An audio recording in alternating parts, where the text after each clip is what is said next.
నల్గొండ జిల్లాలో వివిధ గ్రామాలలో ప్రజాపాలన అభయహస్తం 6 గ్యారంటీల పథకానికి దరఖాస్తుల స్వీకరణ జరుగుతోంది. భారీ సంఖ్యలో ప్రజలు బారులు తీరారు. అయితే గ్రామ సభల ద్వారా ప్రజల నుంచి అప్లికేషన్స్ ను స్వీకరిస్తున్నారు.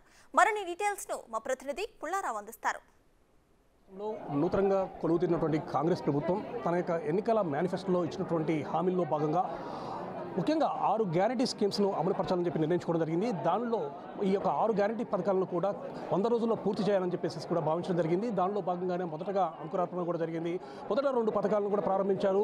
మొదటకు సంబంధించి మహాలక్ష్మి పథకము, అదేవిధంగా చేయూత పథకాన్ని ప్రారంభించినటువంటి రాష్ట్ర ప్రభుత్వం ఈ రోజు నుండి కూడా మిగతా 6 గ్యారంటీ స్కీమ్స్ సంబంధించేసేసి అన్ని కార్యక్రమాలను కూడా అన్ని స్కీమ్లను కూడా పారదర్శకంగా ఎలాంటి ఇబ్బందులు లేకుండా ప్రజలందరికీ కూడా తమ యొక్క పరిపాలనకు సంబంధించేసి అన్ని లబ్ధి పథకాలు మొత్తం చేకూర్చే విధంగా కూడా ప్రణాళిక రూపొందించడం జరిగింది. అధికారులు అనేవారు పూర్తి స్థాయిలో దీన్ని ఆన్లైన్ చేసేసి అక్కడ నుండి ప్రభుత్వానికి పంపిస్తారు. ప్రభుత్వానికి పంపించిన తర్వాత అక్కడి నుంచి నివేదిక, అంటే ఎవరైతే లబ్ధిదారులు ఉన్నారో, ఎవరైతే అర్హులు ఉన్నారో వారందరినీ కూడా దాన్ని క్రోడీకరిస్తారు. దానికి సంబంధించేసి వాళ్ళు చేయడం జరుగుతుంది. మొత్తం కూడా నిజమైన లబ్ధిదారులకు మాత్రం అదే విధంగా ప్రయత్నాలు చేస్తున్నారు. ప్రజెంట్గా మనం మిర్యాలు కూడా ఆర్డీఓ గారు మనతో ఉన్నారు. సార్ చెప్పండి, ప్రజెంట్గా ఈ యొక్క గ్రామ పాలనకు సంబంధించి ఈరోజు స్టార్ట్ కావడం జరుగుతుంది. ఈ లబ్ధిదారులకు సంబంధించి ఎలాంటి ఏర్పాటు చేస్తారు? లబ్ధిదారులకు సంబంధించి 5 జనరల్ కౌంటర్స్, అభయహస్తం దరఖాస్తు తీసుకోవడానికి 5 కౌంటర్లు ఏర్పాటు చేయడం జరిగింది. అందులో మళ్ళీ స్త్రీలకు పురుషులకు వేరువేరుగా తీసుకోవాలని చెప్పేసి ఇన్స్ట్రక్షన్స్ ఇవ్వడం జరిగింది. ఎటువంటి రద్దీ లాంటిది లేకుండా పోలీస్ శాఖ తరఫున కూడా బందోబస్తు ఏర్పాటు చేయడం జరిగింది. అట్లాగే ఇవి కాకుండా జనరల్ సమస్యలకు సంబంధించి తీసుకొని కూడా జనరల్ కౌంటర్ ఏర్పాటు చేయడం జరిగింది.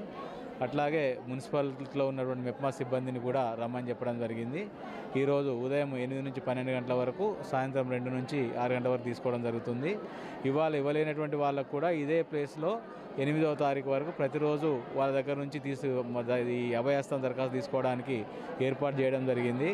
ఏ వార్డులోనైనా సరే వారి నిర్దేశిత తేదీలలో వాళ్ళు ఇవ్వడానికి వీలు కానట్లయినా కూడా తర్వాత కూడా 8వ తారీఖు వరకు తీసుకోవడం జరుగుతుంది.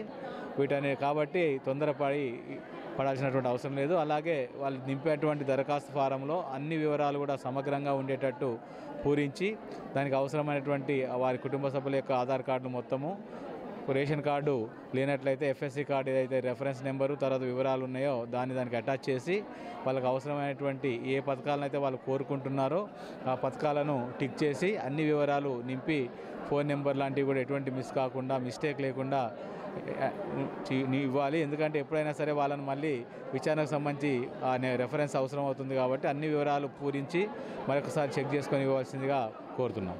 సార్, మీరు ఇక్కడ ఫిల్ చేసి కంప్లీట్ మీకు ఇచ్చిన తర్వాత ఈ దరఖాస్తు ఫామ్ని నెక్స్ట్ అంటే ఆన్లైన్ చేస్తా అని చెప్తున్నారు. ఆన్లైన్ చేసిన తర్వాత ఎప్పటి వరకు లబ్ధిదారుల సంఖ్యను గుర్తించే అవకాశం? ఇప్పుడు ఏదైతే ప్రజాపాలనకు సంబంధించి ఈ రోజు నుంచి 8వ తారీఖు వరకు ఏదో తీసుకుంటామో తీసుకునేవన్నీ కూడా సంబంధిత తహసీల్దార్ల యొక్క పర్యవేక్షణలో వాళ్ళ యొక్క కస్టడీలో ఉంచబడతాయి.